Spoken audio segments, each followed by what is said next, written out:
And now chapter 39, Ways of Meeting Krishna. Lokanang hitakarinang tribhuvane mannam saranyakanam nana shastra vicharanam kanikanam. When Krishna and his devotees meet, the meeting is technically called yoga, or linking up with the Lord. Such meetings between Krishna and his devotees can be divided into 3 classes, namely perfection, satisfaction, and steadiness. When the devotee meets with Krishna in great eagerness, that state of meeting is called perfection. In the Krishna Karnamrita, Bilvamangal Thakur describes how Krishna meets his devotee, with peacock feather on his head, with Marakata jewels on his chest, and with his ever-enchanting smile, his restless eyes, and his very delicate body.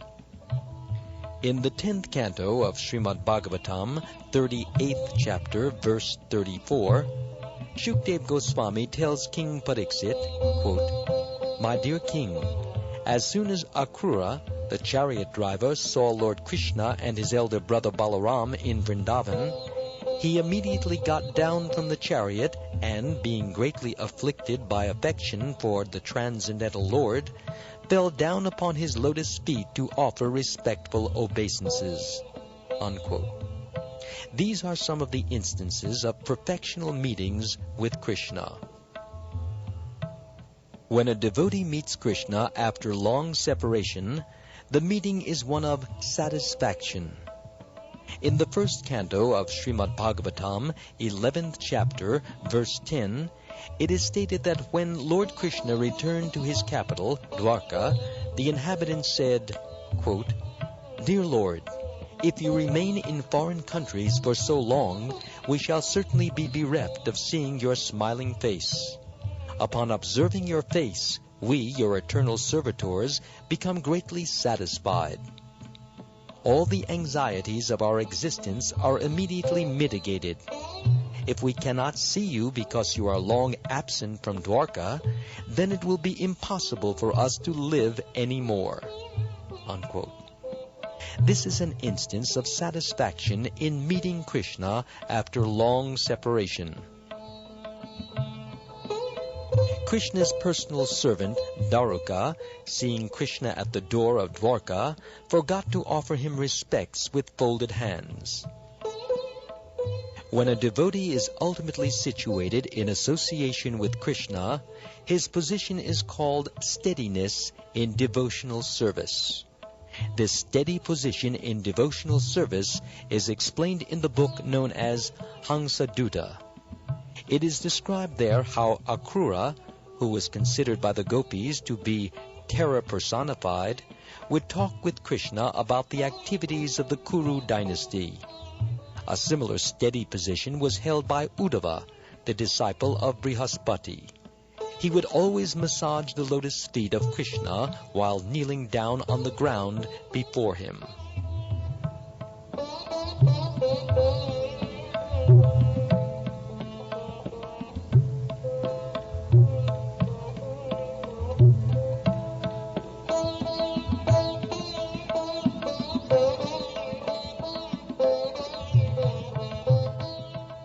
When a devotee is engaged in the service of the Lord, he is said to have reached the attainment of yoga.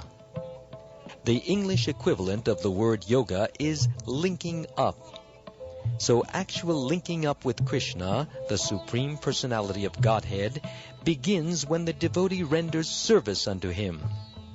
Devotees situated in the transcendental ras of servitorship render their particular service whenever there is an opportunity. Sometimes they sit down in front of Krishna to receive orders. Some persons are reluctant to accept this level of devotional service as actual bhakti yoga, and in some of the Puranas also, this servitorship in devotional service to Krishna is not accepted as the actual Bhakti Yoga system. But Srimad Bhagavatam has clearly indicated that the servitor relationship with Krishna is the actual beginning of yoga realization. In the 11th canto of Srimad Bhagavatam, 3rd chapter, verse 32, it is stated that when devotees are engaged in the discharge of Bhakti Yoga, sometimes they cry from thinking of Krishna, sometimes they laugh, sometimes they become jubilant, and sometimes they talk in very uncommon ways. Sometimes they dance, sometimes they sing, sometimes they are actually engaged in the service of the Lord, and sometimes they sit down silently as if absorbed in trance. Similarly, in the 7th canto of Srimad Bhagavatam, chapter 7, verse 34, Prahlad Maharaj says to his friends, quote, "My dear friends, as soon as pure devotees of Lord Krishna hear of the transcendental pastimes of the Lord, who is the eternal reservoir of pastimes, or hear about his transcendental qualities, they become overpowered with jubilation.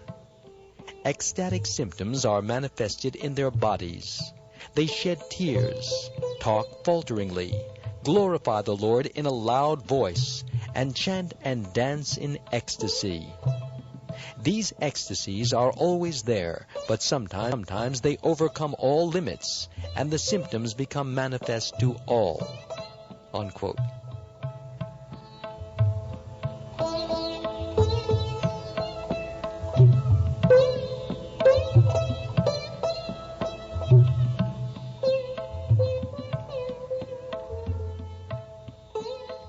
In the process of surrender unto the Supreme Personality of Godhead, there are 6 items: to accept everything favorable for devotional service, to reject everything unfavorable for devotional service, to believe that Krishna will always give protection, to identify oneself with Krishna's devotees, always to feel inability without the help of Krishna, and always to think oneself inferior to Krishna, even though one may have full capacity to perform something on his own. When one is substantially convinced that he is always protected by Krishna in all circumstances, that feeling is called reverential devotion. Reverential devotion is executed in relation with the Supreme Personality of Godhead and with his other protected devotees.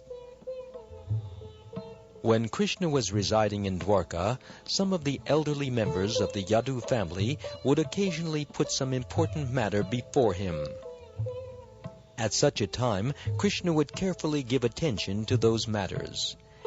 And if there were some humorous topics mentioned, Krishna would immediately respond with a smiling face.